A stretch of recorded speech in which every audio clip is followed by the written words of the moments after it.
యేసుక్రీస్తు నామములో మీ అందరికీ మరొకసారి వందనాలు తెలియజేస్తూ ఉన్నాను. ఈ అవకాశము నాకు కల్పించినటువంటి దేవాతి దేవునికి, మనకు రక్షకుడైన యేసుక్రీస్తు ద్వారా కృతజ్ఞతాస్తుతులు స్తోత్రములు తెలియజేస్తూ ఉన్నాను. ప్రియమైనటువంటి దేవుని పిల్లలారా, మీరందరూ కూడా ఎంతో ఆసక్తితో దేవుని సన్నిధికి వచ్చి ఉన్నారు. దేవుడు ఆత్మ ద్వారా, అనగా మన ఆత్మ ద్వారా ఆరాధించబడాలని కోరుకుంటున్నాడు. యోహాను సువార్త 4వ అధ్యాయం 24వ వచనంలో దేవుడు ఆత్మ కనుక ఆయనను ఆరాధించువారు ఆత్మతోనూ సత్యముతోనూ ఆరాధించవలను అని బైబిల్ బోధిస్తూ ఉంది. అయితే బైబిల్ బోధించడానికంటే ముందుగానే, అనగా ధర్మశాస్త్ర కాలములోనే దేవుడు అబద్ధ ప్రవక్తలను గురించినటువంటి కొన్ని విషయాలను మనకు బైబిల్ ద్వారా తెలియజేశాడు. దేవుడు ఆత్మస్వరూపి. ఏ మతము వాళ్ళైనా, ఏ కులము వాళ్ళైనా, ఏ జాతి వాళ్ళైనా, ఏ దేశము వాళ్ళైనా, ఏ వర్ణము వాళ్ళైనా ఒప్పుకునే ఒక మాట ఏంటంటే, దేవుడు ఒక్కడే. ఆయన కంటికి కనిపించేవాడు కాదు, కానీ మనం ఏ రూపమునైతే దేవునిగా అనుకుంటామో ఆయన దేవుడు అంటున్నారు. అది వాళ్లకు సబబే. కానీ దేవుని సంతానమని, దేవుని పిల్లలమని, దేవుని వారసులమని చెప్పుకునేటువంటి మనలో అనేక మంది అబద్ధ ప్రవక్తలు క్రీస్తుకు పూర్వమే ఎంతో మంది దేవుని పేరట అబద్ధ ప్రవచనాలు పలికినటువంటి వారిని మనము పాత నిబంధన గ్రంథములో అనేక సందర్భాలలో చూస్తున్నాం. దానిని ఆధారము చేసుకున్నటువంటి యేసు ప్రభువారు కొత్త నిబంధనలో 7వ అధ్యాయము మత్తయి సువార్త 15వ వచనంలో ఒక మాట మాట్లాడుతూ ఉన్నాడు. ఆనాడు ఉన్నటువంటి ఆ ఇశ్రాయేలులను, యూదులను, ఆ పరిసరాలలో ఉన్నటువంటి వారిని ఉద్దేశించి ఆయన చెబుతున్నటువంటి మాటను ఒకసారి మనము ప్రయత్నం చేద్దాం ప్రియులారా. మత్తయి సువార్త 7వ అధ్యాయము 15వ వచనములో ఏముందండి అక్కడ? అబద్ధ ప్రవక్తలను గూర్చి జాగ్రత్త పడుడి. ఎవరట వీళ్ళు? అబద్ధ ప్రవక్తలు. ప్రవక్త అనే మాటకు అర్థం ఏంటో తెలుసా? దేవుని మాటలను ప్రజలకు బోధించేటువంటి వాడు. వక్త అంటే ప్రకటించేటువంటి వాడు. ఎవరి మాటలు ఇవి? దేవుని మాటలను బోధించేటువంటి వాడిని దేవుని ప్రవక్త అంటారు. బయలు మాటలను ప్రకటించేటువంటి వాడిని బయలు ప్రవక్త అంటారు. సాతాను మాటలు ప్రకటించే వాడిని సాతానుకు ప్రవక్త అంటారు. అలాగే అబద్ధాలను బోధించేటువంటి వాడిని ఏమంటారని? అబద్ధ ప్రవక్త అంటారు. ఈ అబద్ధ ప్రవక్త చెప్పేటువంటి మాటలు వేరు, వాటి నెరవేర్పు వేరే ఉంటుంది. బైబిల్ కనుక మీరు చదవగలిగితే పాత నిబంధనలో యేసుక్రీస్తుని గురించి అనేక మంది ప్రవక్తలు ప్రవచించారు. వారు ప్రవచించిన ప్రవచనములన్నీ కూడా కొత్త నిబంధనలు నెరవేర్పు జరిగాయి. క్రీస్తుని గురించి ఎంతమంది అయితే దేవుని యొద్ద నుండి పంపబడిన ప్రవక్తలు ప్రవచించారో ఆ ప్రవచనాలన్నీ క్రొత్త నిబంధనలు నెరవేర్పు జరిగాయి. ఉదాహరణకు మనం గమనించగలిగితే ఆయన కన్యక గర్భములో పుడతాడని యెషయా గారు ప్రవచించారు. యేసు ప్రభు వారు కన్యక గర్భములో పుడతాడు అనే ప్రవచనకు నెరవేర్పును మనము మత్తయి గారు రాసినటువంటి సువార్తలో చూస్తాం. యేసు ప్రభువును నమ్ముకున్నటువంటి హితుడే నన్ను తన్నుటకు తన మడిమెనెత్తాడని ప్రభువారు చెప్పారు. అదే విషయాన్ని అపోస్తల కార్యంలో మనం చూస్తాం. ఇలా మనము క్రీస్తుని గురించినటువంటి ప్రవచనాలన్నీ కూడా పరిశీలన చేయగలిగితే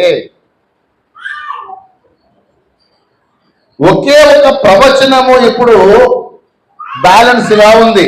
ఏంటా ప్రవచనం చెప్పండి? లూకా సువార్త 24వ అధ్యాయం 44వ వచనంలోనే ప్రభువు స్వయంగా చెప్పిన మాట ఏంటంటే, ప్రవక్తల గ్రంథాలలోను కీర్తనలలోను నన్ను గూర్చి వ్రాయబడినవన్నీ నెరవేరవలెనని నేను మీకు చెప్పిన విషయాలన్నీ ఇప్పుడు ఏమైపోయాయి? నెరవేర్పు జరిగిపోయాయి. మోషే ధర్మశాస్త్రంలోనూ ప్రవక్తల గ్రంథాలలోనూ కీర్తనలలోనూ ఏవైతే నా గురించి ప్రవచనాలు ఉన్నాయో ఆ ప్రవచనాలు అన్నీ నెరవేర్పు జరిగిపోయాయి. ఒకే ఒక్క ప్రవచనం మిగిలింది. ఆ ప్రవచనం ఏంటంటే యేసు ప్రభు యొక్క రెండవ రాకడ. దీన్ని కూడా ఏమంటున్నారంటే ఆయన రాకడను కూర్చిన ప్రవచనము ఏమాయను అంటున్నారా? పేతురు రాసినటువంటి రెండవ పత్రిక దయచేసి చూడండి ప్రియులారా. పేతురు రాసిన రెండవ పత్రిక 3వ అధ్యాయము 3వ వచనములో అంత్య దినములలో అపహాసకులు అపహసించుచు వచ్చి తమ స్వకీయ దురాశల చొప్పున నడుచుకొనొచ్చు ఏమంటారట? ఆయన రాకడను కూర్చిన వాగ్దానం ఏమాయను? నేను ఏ రీతిగా వెళ్ళానో ఆ రీతిగా వస్తానన్నాడు కదా, ఇంకా రాలేదేంది? ఆయన రాకడను కూర్చిన వాగ్దానము ఏమాయను? పితరులు నిద్రించినది మొదలుకొని సమస్తమును సృష్టి ఆరంభముననున్నట్టే ఉన్నది అని చెప్పుదరని మొదట మీరు గ్రహించాలి. అంటే యేసుక్రీస్తు ఇంకా రాలేదేంటి? ఆయన ప్రవచనం యొక్క నెరవేర్పు ఎప్పుడు జరుగుద్ది అని అపహసించేటువంటి వారు అపహసిస్తూ ఉంటే, ప్రభు వారు బ్రతికున్నప్పుడు చెప్పిన మాట ఏంటో తెలుసా? మీరు అబద్ధ ప్రవక్తలను గురించి జాగ్రత్త పడండి. అబద్ధ ప్రవక్తలు ఉన్నారు, ఓకే, వాళ్ళ గురించి నువ్వు జాగ్రత్త పడేది ఏంటి? ఎందుకు జాగ్రత్త పడమన్నాడో తెలుసా? వారు ఎలాంటి వారో, వాళ్ళ స్వరూపం ఏంటో, వాళ్ళ స్వభావం ఏంటో చెప్తున్నారు. చూడండి ఒకసారి మత్తయి సువార్త 7వ అధ్యాయం 15వ వచనములో ఏం చెప్తున్నాడట? వాళ్ళ స్వభావం ఎలాంటిదట? వారు ఏం ధరించుకున్నారట? మత్తయి సువార్త 7వ అధ్యాయంలో అబద్ధ ప్రవక్తలకు జాగ్రత్త పడుడి, వారు గొర్రె చర్మములు వేసుకొని ఎక్కడికి వస్తారట? గొర్రె చర్మములు వేసుకొని మీ యొద్దకు వస్తురు. ఇక్కడ గొర్రె చర్మము అనే మాట యొక్క అర్థం ఏంటంటే సాత్వికమైనటువంటి అలంకారాలు, సాత్వికమైనటువంటి మాటలు, మృదువైనటువంటి మాటలు. ఈ మాటలు వినగానే ఎలా ఉంటుంది అంటే అసలు వీరు నిజముగా ఇంత గొర్రెల్లాంటి మనస్తత్వం కలిగినటువంటి వారేమో. అబద్ధ ప్రవక్తల గురించి జాగ్రత్త పడమని నా ప్రభువే చెప్పాడు. ఇవాళ కొత్తగా వచ్చినా నేర్పించాల్సిన అవసరం ఏమీ లేదు. 2000 సంవత్సరాల నాడే మీరు వారి విషయమే జాగ్రత్తగా ఉండండి. ప్రభు కంటే ముందే ఎంతో మంది నిజమైనటువంటి దైవ ప్రవక్తలు చెప్పారు, దేవుని ప్రవక్తలు చెప్పారు. ఈ విషయం కనుక మీరు ఆలోచించగలిగితే మీకు బైబిల్ యొక్క గొప్పతనం ఏంటో అర్థమవుతుంది. యేసు ప్రభువే స్వయంగా చెప్పిన మాట ఏంటంటే అబద్ధ ప్రవక్తల గురించి జాగ్రత్త పడండి, వారు గొర్రె చర్మాలు ధరించుకొని వచ్చినటువంటి క్రూరమైనటువంటి తోడేళ్ళు. యోహాను రాసిన మొదటి పత్రిక, యోహాను గారు రాసినటువంటి మొదటి పత్రిక 4వ అధ్యాయము, యోహాను రాసిన మొదటి పత్రిక 4వ అధ్యాయము 1వ వచనం నుండి 3వ వచనం చదువుదాం. ప్రియులారా, అనేకులైన అబద్ధ ప్రవక్తలు లోకములోనికి వెళ్ళి ఉన్నారు. ఎంతమందట? అనేక మంది అబద్ధ ప్రవక్తలు లోకంలోనికి బయలుదేరారు. ఎప్పుడు సంగతి ఇది? 2024లో నిన్నగాక మొన్నొచ్చిన అమ్మ తేజం పట్టుకుని ఎలాడుతున్నారండి. ఆయన కంటే ముందు ఆయన తాతలు ఉన్నారు. మొదటి శతాబ్ద కాలంలోనే క్రీస్తు పూర్వమే ఇలాంటి వారు ఉన్నారు. ఇంకో మాట చెప్పాలండి, పాపం అమాయకుడు అండి, అజ్ఞాని, బైబిల్లో జ్ఞానం లేనటువంటి వాడు. ఆ పసిపిల్లవాడిని పట్టుకొని ఎందుకో అందరూ అతని మీద పడి ఏడ్చారు మొన్నటి దాకా. ఇలాంటి వారు అవగాహన లేనటువంటి, బైబిల్ మీద పట్టు లేనటువంటి వాళ్ళు 4 మాటలు నేర్చుకుని చెప్పేటువంటి వాళ్ళు నా దృష్టిలో అసలు అబద్ధ ప్రవక్తలే కాదు, వాళ్ళు అసలు బోధకులే కాదు నా దృష్టిలో అంటే ప్రభు దృష్టిలో, వాక్యము దృష్టిలో, దేవుని దృష్టిలో వీళ్ళంతా చాలా చిన్నవాళ్ళు. అబద్ధ ప్రవక్తలను గురించి, అబద్ధ బోధకులను గురించి నా ప్రభువే స్వయంగా చెప్పాడు. వారు లోకములోనికి బయలుదేరారు, వారు అబద్ధమైనటువంటి ప్రవచనాలు చెప్తున్నారు, అబద్ధమైనటువంటి ప్రకటనలు చేస్తున్నారు, లేనిపోని స్వస్థత వరాలు అంటున్నారు, లేనిపోని అద్భుతాలు అంటున్నారు, లేనిపోని మహత్కార్యాలు అంటున్నారు, లేనిపోని సూచక్రియలు అంటున్నారు. నేను వారికి అధికారం ఇవ్వలేదు. అయినా సరే నా పేరు పెట్టుకునే, నన్ను అడ్డం పెట్టుకొని మోసాలు చేస్తున్నారు. ఏం చేస్తున్నారట? మోసాలు చేస్తున్నారు. చూడండి ప్రియులారా, అనేకులైన అబద్ధ ప్రవక్తలు లోకములోనికి వెళ్ళి ఉన్నారు కనుక ప్రతి ఆత్మను నమ్మక ఆయా ఆత్మలు దేవుని సంబంధమైనవో కావో ఏం చేయాలట?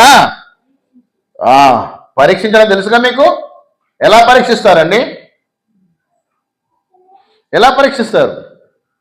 నీ ఒంట్లో జబ్బు ఉందని డాక్టర్ దగ్గరికి వెళ్తే డాక్టర్ ఏం పరీక్షిస్తాడు? నీ రక్తాన్ని పరీక్షిస్తాడు, అవునా?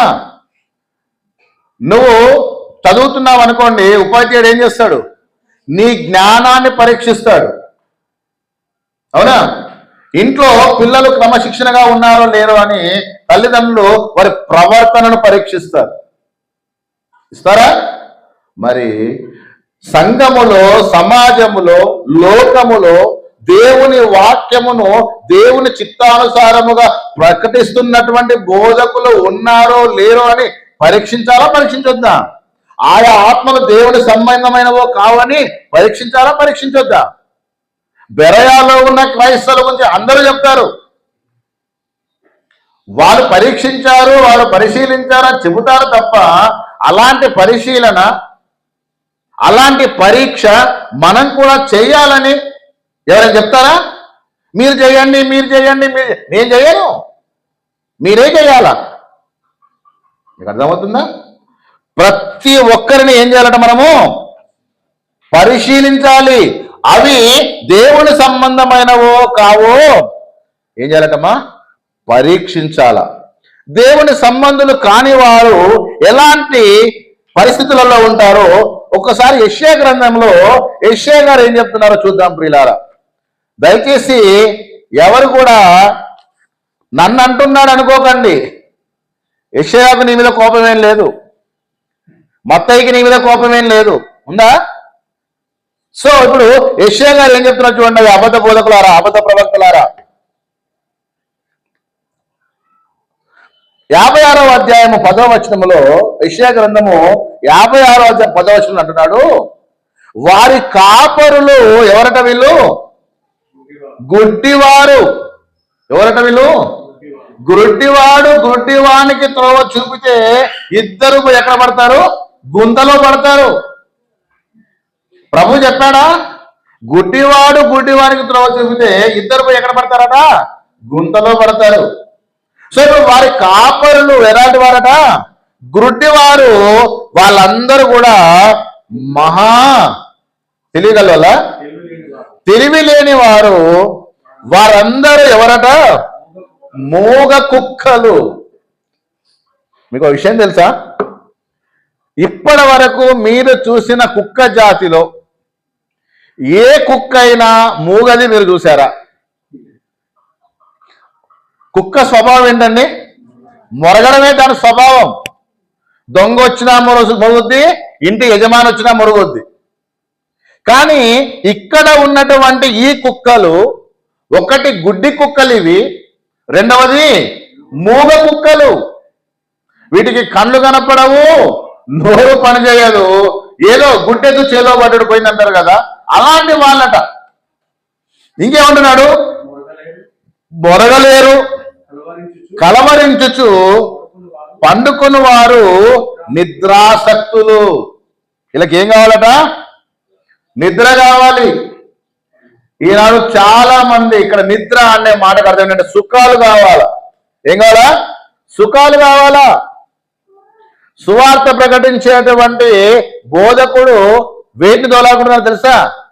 సుఖమైనటువంటి జీవనాన్ని కోరుకుంటున్నాడు, సుఖవంతమైనటువంటి ప్రయాణాలు కోరుకుంటున్నాడు, సుఖవంతమైనటువంటి నివాసాలు కోరుకుంటున్నాడు, సుఖవంతమైనటువంటి జీవన విధానాన్ని కోరుకుంటున్నాడు.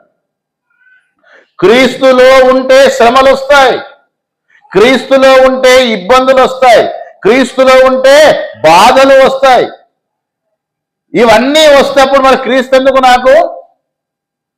ఇవేమి వద్దనుకుంటే నా యొద్దకు రండి. మీకు ఏసీ గదిలో వాక్యం చెప్తా, మిమ్మల్ని ఏసీ బాత్రూమ్లలో కూర్చోబెడతా. పేటలు ఎక్కడ తీసుకుపోతుంది? మిమ్మల్ని నాతో పాటు నరకానికి తీసుకుపోతా.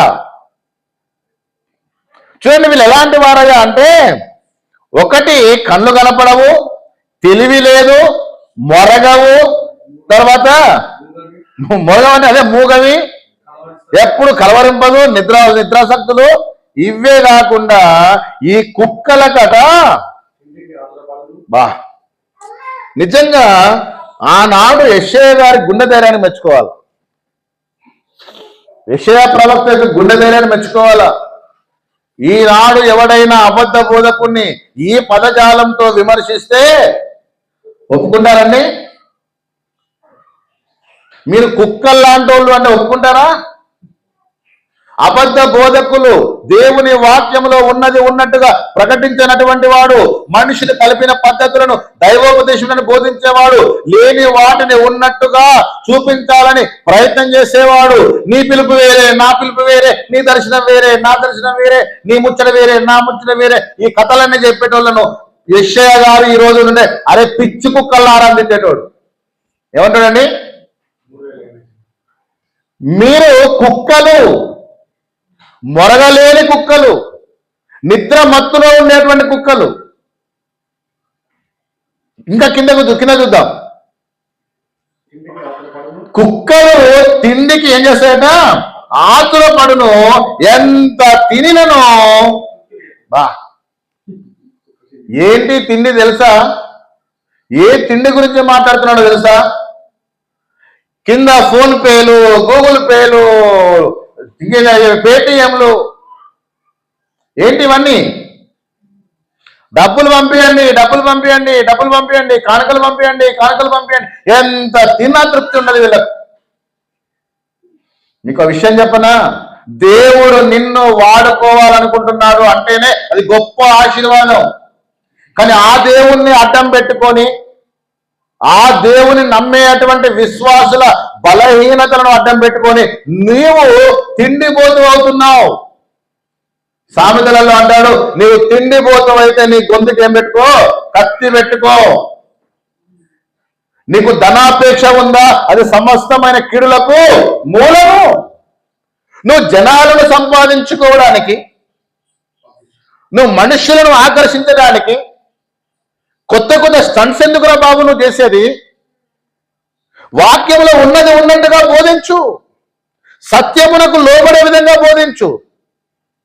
యేసు ప్రభువు జనాలందరినీ మార్చడానికి ఆయన తనకు అనుకూలమైన బోధించలేదండి. తండ్రి నాకు వేటినైతే అప్పగించాడో, ఏదైతే నాకు బోధించాడో దాన్ని నేను మీకు ప్రకటిస్తున్నా అన్నాడు. నా తండ్రి చిత్తం అంతా మీకు తెలవకుండా ఏమీ దాచుకోలేదని పౌలు చెప్పాడు. అది గ్రంథంలో ఉందే. ఇది వదిలిపెట్టి మీ సొంత డబ్బాలు ఎందుకురా బాబు? మీ సొంత బోధలు ఎందుకు చేస్తున్నారు? అబద్ధ బోధలు చేయొద్దు చేయొద్దు చేయొద్దు అని ఎంత చెప్పినా నేడు ఎవరైనా వింటున్నారా? ప్రజలు కూడా అలాంటి వారి దగ్గరికే వెళ్తున్నారు. వ్యక్తుల్ని విమర్శించుకుంటూ పోతే సువార్త ఆగిపోతుంది బ్రదర్.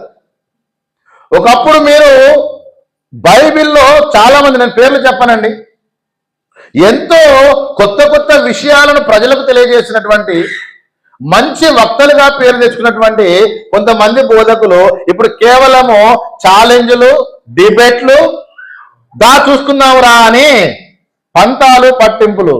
ఎక్కడ పోయిందా నీ జ్ఞానం అంతా? వాడితో ఎందుకు నీకు పంచాయితీ? అతనితో ఎందుకు నీకు సమస్య? నీవు ఏదైతే బోధించాలనుకుంటున్నావో అది బోధించు. మీరు ఎప్పుడైనా గమనించారా? క్రొత్త నిబంధనలో యేసు ప్రభువు కానివ్వండి, ఆయన ఏర్పాటు చేసుకున్న శిష్యులు కానివ్వండి, ఆయనతో పాటు ఏర్పాటు చేయబడినటువంటి పౌలు కానివ్వండి, ఎక్కడైనా ఎవరితోటైనా వివాదాలు పెట్టుకొని డిబేట్లలో కూర్చొని తర్కములు చేసిన సందర్భాలు ఉన్నాయా? ఒకవేళ తర్కము జరిగిందా, ఎవరి మధ్యలో జరిగిందో తెలుసా? అపోస్తలుల 15వ అధ్యాయంలో యూదులకు అన్యులకు మధ్యలో, అనగా యూదులలో నుండి క్రైస్తవులైన వారు, అన్యజనులలో నుండి క్రైస్తవులైన వారి మధ్యలో ఒక చిన్న సందర్భం ఏంటంటే సున్నతి అనేటువంటి దాని మీద ఒక డిబేట్ జరిగింది. దయచేసి గమనించాలి. దాన్ని ఎంతో సామరస్యంగా అన్యజనులలో నుండి దేవుని వైపున తిరిగినటువంటి వారిని మన కష్టపెట్టొద్దు అనేటువంటి ఒక చిన్న 3-4 మాటలతోటే ఆ సమస్యను క్లియర్ చేసుకున్నారు. ఈరోజు దయచేసి నేను ఇచ్చే సలహా ఏంటంటే, ఏ అన్య దేవతల గురించి కానీ అన్య దేవుళ్ళ గురించి కానీ మీకు అవసరము లేదు. నీ దేవుని గొప్పతనం ఏంటో చెప్పుకో. నా కుమారుడు గొప్పోడు, నా తండ్రి గొప్పోడు, నా తల్లి గొప్పదని నీ గురించి చెప్పుకో చాలు. అర్థమవుతుందా? వాళ్ళ అమ్మ మంచిది కాదు, వాళ్ళ నాన్న మంచోడు కాదు, వాళ్ళ చిన్నమ్మ మంచిది కాదు, వాళ్ళ మామ మంచోడు, ఇవన్నీ నీకెందుకు రా బాబు? వాళ్ళ గురించి నీకు అవసరం లేదు. నీదేందో నువ్వు చూసుకో. అర్థమవుతుందని చెప్పింది. నీ దేవుడు ఎంత గొప్పవాడో చెప్పు. నీ దేవుని యొక్క గొప్పతనాన్ని నువ్వు ప్రపంచవ్యాప్తంగా వెళ్ళి ప్రకటించుకో. నీకు ఆ స్వతంత్రం ఉంది. కానీ ఎదుటి వాణిని విమర్శించేంత సామర్థ్యము కానీ అలాంటి అధికారము కానీ నీకు దేవుడు కానీ ప్రభుత్వం కానీ ఇవ్వలేదు. ఇది నేను నా క్రైస్తవ సహోదరులకు ఇచ్చేటువంటి చిన్న సలహా. ఏదైనా ఉంటే మనం మాట్లాడుకుందాం. బైబిల్లో నీ బోధ కరెక్టా, నేను చేస్తున్న బోధ కరెక్టా, లేదా దేవుడు నీకు ఏం బోధించాడో అదే దేవుడు ఈ బైబిల్లో నాకేం బోధించాడు, నీకే విధంగా అర్థమైంది, నాకే విధంగా అర్థమైంది, దాని గురించి మాట్లాడుకుందాం. ఇది వదిలేసి అన్య దేవతల గురించి అన్య దేవుళ్ళ గురించి అగో నాకు ఆమె కనపడ్డది ఈమె కనపడ్డది వద్దు. సహోదరులారా, నేను ఒక్కొక్కరిని పేరు పెట్టి చెప్పాల్సిన అవసరం నాకు లేదు. ఎవరైతే ఈ తప్పులు చేస్తున్నారో వాళ్ళు సరి చేసుకోండి. మిమ్మల్ని ఒకవేళ యెషయా గారు బతుకుంటే మళ్ళీ చెప్తున్నా, కుక్కలతో సమానంగా తిడతాడు. జాగ్రత్త ప్రియులారా, ఆ మాట అనిపించుకోవద్దనే నేను ఈ మాట మీకు చెబుతున్నాను. కుక్కలు తిండికి ఆతురపడును, ఎంత తినో వాటికి ఏముండదట, తృప్తి లేదు. ఈ కాపరులు అట్టివారే, వారు దేనిని వివేచింపజాలరు, వారందరూ తమకిష్టమైన మార్గమున పోవుదురు. ఒకడు తప్పకుండా అందరూ స్వప్రయోజనమునే ఏం చేస్తున్నారటయా, విచారిస్తున్నారు. సరే, ఒకరు తప్పు చేశారనుకుంటే సరి చేయొచ్చు, ఇద్దరు తప్పు చేశారంటే సరి చేయొచ్చు. కానీ ఫ్యామిలీ ఏమైపోయారట, ఫ్యామిలీ తప్పుల మీద తప్పులు చేసుకుంటూ పోతూనే ఉన్నారట. ఈ కాపరులను ఎవరట, అలాంటి వారే. వీళ్ళు ఏం చేస్తారో ఒక ఉదాహరణ చెప్తాను నేను. ఈ కాపరులు, ఈ కుక్కలు, ఈ అబద్ధ బోధకులు, అబద్ధ ప్రవక్తలు, దేవుని చిత్తమును వ్యతిరేకంగా బోధించేటువంటి వారు, దేవుని సంకల్పమును నిరర్ధకపరిచేవారు. లోగడ అపోస్తల కార్యం మీద చదివేటప్పుడు అక్కడ ఒక గారడి వాడు ఉండేవాడు. ఎవడండి వాడు? గారడి సీమోను. మీ అందరూ బాగా తెలుసు అనుకుంటా, అవునా? ఈ గారడి సీమోను జనాలను మభ్య పెడుతున్నాడు, తానెవడో గొప్పవాడనని అనిపించుకోవడానికి. దీని మీద ఆల్రెడీ నేను చెప్పాను, కొంతమంది హట్టు కూడా అయ్యారు. అదే, నీలో ఒక గారడి సీమోను ఉన్నాడేమో చూస్తూ, మనుషులను మభ్య పెట్టేటువంటి గారడి లక్షణాలు, గారడి స్వభావాలు నీలో ఉన్నాయేమో ఒకసారి చూసుకో. నీకు వాడికి పెద్ద తేడా ఏమీ. అబద్ధ ప్రవక్తలు, అబద్ధ బోధకులు బైబిల్లో అనేక మంది ఉదాహరణలుగా మనకు కనబడుతూ ఉన్నారు. వీడికి ఒక పేరు పెట్టాడు పౌలు గారు, ఎలుమా అని పేరు పెట్టాడండి. ఎలుమా అనే మాటకు అర్థం ఏంటంటే గారడివాడు. ఎలుమా అనే మాటకు అర్థం ఏంటండి? గారడివాడు. గారడి సీమోనును మనం చూసాము. ఇప్పుడు ఎలుమా అని పౌలు పేరు పెట్టినటువంటి ఈ బర్యోనాను మనం చూస్తున్నాం. ఈ బర్యోనా అనబడినటువంటి వీడు ఎవరి దగ్గర పనిచేస్తున్నాడు తెలుసా? సెర్గీ పౌలు. వీడి పేరేం పేరండి? సెర్గీ పౌలు. ఇప్పటి వరకు మీకు తెలిసిన పౌలు ఎవరు చెప్పండి? అపోస్తలుడైనటువంటి పౌలు. కానీ ఈ అధ్యాయం వరకు అపోస్తలుడైనటువంటి పౌలుగా పిలువబడలేదండి. మొట్టమొదట పౌలు అనే పేరు ఎక్కడ ఉందంటే ఈ గారడి వాడైనటువంటి, అవునా, బర్యేసు ఎవరి దగ్గర పనిచేస్తున్నాడట? సెర్గీ పౌలు అనబడేటువంటి ఒక అధికారి దగ్గర పనిచేస్తున్నాడట. వీడు ఎవడట? 7వ వచనంలో, ఇతడు వివేకము గలవాడైన సెర్గీ పౌలు అని ఒక అధిపతి యొద్ద ఉండెను. అతడు బర్నబాను ఎవరు పిలిపించాడు? ఇప్పుడు పౌలునా సౌలునా? సౌలును పిలిపించాడు. అనగా రోమా ప్రభుత్వములో ఉండేటువంటి అధికారులకు ఉండే కామన్ పేరులో ఒక పేరు ఏంటంటే పౌలు. ఏం పేరండి? పౌలు. కామన్ నేమ్స్ చెప్తున్నాను మళ్ళీ ఒకసారి. యేసు కామన్ నేమ్, సీమోను కామన్ నేమ్, యాకోబు కామన్ నేమ్, అలాగే సౌలు కామన్ నేమ్.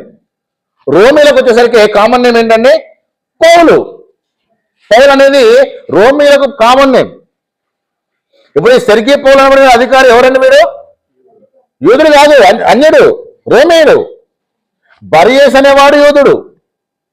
ఏది గారడివాడు ఉన్నాడు కదా, వాడు యూదుడు. మళ్ళీ చదువుతాను చూడండి. వారు ఆ ద్వీపమందుగా సంచరించి పాపోని ఊరికి వచ్చినప్పుడు గారడివాడును అబద్ధ ప్రవక్తైన బర్యేసును ఒక యూదుని చూచిరి. ఎవడండి వీడు? యూదుడు. ఓకే.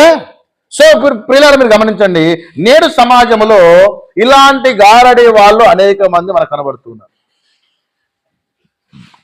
ఒకడేమో అభిషేకం అంటాడు. ఏమంటాడండి? దేవుడు నాకు అభిషేకం ఇచ్చాడు, అందుకని నేను ఈ అద్భుతాలు చేస్తున్నాను అంటాడు. ఇంకొకడేమో నాకు స్వస్థత వరాలు ఇచ్చాడు అంటాడు. ఇంకొకడేమో నాకు భాషల వరం ఇచ్చాడు అంటాడు. బైబిల్ చదవండిరా బాబు అంటే చదవరు. బైబిల్ చదివితే ఏ వరాలు ఎప్పుడు ఇవ్వబడ్డాయి, ఏ వరాలు ఎప్పుడు ఆగిపోయాయో నీకు బైబిల్ బోధిస్తుంది.